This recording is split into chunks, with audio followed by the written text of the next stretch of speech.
Would you like to pay $50 for a month of secondary school mathematics tuition? Here's a great deal for you. Learn Math is having a promotion of $50 for a whole month of tuition. Just recommend this to another parent. Both of your child will only need to pay $50 each for a whole month of tuition. Hurry and visit the link to register. This promotion is valid for a limited time only, after which the usual fee will be from $400 per month. Slots are limited. Sign up now and don't miss this opportunity. Are you still undecided? No worries, here's a video lesson to give you an idea of how tuition lessons at Learn Math could be like. So over here, you will see this y equals to mx plus c equation. So this equation, I like to call this the general equation for the line. So why general equation, right? Because with this y equals to mx plus c, you can use it to find the equation of any other straight line that is not a horizontal or a vertical line. So as long as you have a typical upward sloping line, right, or a typical downward sloping line, you can use this general equation to find out the equation of the line. So over here, you have m being the gradient. You will notice that there are a few unknowns, right? Actually, four to be more specific. When you have found your m as well as your c, so these two values, you will have a specific equation of a line. So now this is a general equation. Once you have found a m and a c, right, then you will have the specific equation of the line. So let me give you an example. Let's say you manage to find m, which is the gradient, to be 2, right? And then you manage to find c, which is the y-intercept, right, to be 2 as well, right? So you have y equals to 2x plus 2. So what you have done after you found the gradient as well as the y-intercept is that you manage to change the equation of the line that you want to find from the general to the specific equation. All right. So now, let me explain a little more about how to get the gradient, this m value, and then how to get your y-intercept, your c. So gradient first. To get gradient, you have three ways, right? So over here, I've outlined these are the three ways. So start with the first way. This is your formula for finding gradient, all right? And that is given as y1 minus y2 over x1 minus x2. Okay, so what is this y1, y2, x1, x2 thing, right? So this x and y actually is one coordinate, meaning one point that you have. So imagine, right, if you're given this coordinate 3 comma 5, for example, right? So a coordinate will contain both the x value or x coordinate and a y value or the y coordinate, right? So you can call this or at least when you're using this formula, right, this is actually like your point 1.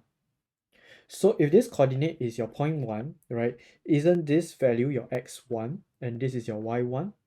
So 1 is given to the name of the coordinates that's inside this point. Now, if let's say I have another point called point 2, right, and this point is given by, or it has this coordinate 7 comma 8. What is happening is that this x value I'll call x2, all right, and then this y value I'll call y2, because this point now is called point 2, right? So we don't usually use point 2, but I just wanted to show you so that it kind of corresponds to your formula over here. All right, so you can also very commonly you will see maybe coordinates given as 3 comma 5, and then this point A, right, and then point B is 7 comma 8. So I'll show you with 1 and 2 first, since the formula is given as 1 and 2, and later on we can talk about, hey, if it's A, if it's B, how do I put it in the formula? All right, so over here, what this will mean is that it will look like this because, so let me just write it here, right? Because it's a little cramped at the bottom. This is my y1, and I'll put it here, right? And then I will subtract whatever y2 is. So this is y2, right? And that is 8. And then I will take x1, which is 3 here, right? And then I will subtract this 7, right? Because that is x2. So you will realize that very nicely, this is one coordinate, right? With the bottom being the x value and the top being the y value, right? So it's actually taking one coordinate, subtracting the other coordinate, where the top is the y and the bottom is the x. All right, and this 5 and 3 is one pair, as given here, one pair of coordinates, right? And the 8, the 7 and the 8 is given as another pair of coordinates here. When using this formula, that's the thing to be mindful of. Do not mix them up. What I mean, so some students may make this careless mistake of taking 5 minus 8 and then 7 minus 3.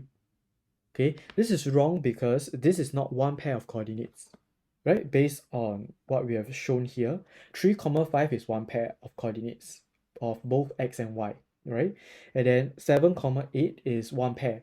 So we are mixing the pairs here, and then that's why this is not correct. So let's swap it back. 3 minus 7. Okay, so this is if we are using this formula, right? y1 minus y2, x1 minus x2. So you will realize that it's exactly the same, right? If I use this ya minus yb over xa minus xb, or if I use y1 minus y2 over x1 minus x2. Okay, so if you're okay with this, that's how you use the formula to find gradient. All right, there are still two more ways you can find gradient. All right, so what are the other two ways? So if you have parallel lines, right? Parallel lines have the same gradient. So this is how maybe like a parallel line would look like. Or if let's say I will draw to draw it out, it's a y-axis, this is your x-axis, and you have two lines, right, that are parallel to each other. So if you have two lines that are parallel to each other, they have the same gradient, right? Because gradient is how steep these lines are, right? And you'll realize that if you are climbing this slope and you're climbing this slope, the steepness is the same, right? So how steep it is the same. So that's why gradient wise, they'll be the same. So parallel lines have the same gradient. So that is number 2, right? Now, number 3, or the third way to find gradient is if you have perpendicular lines.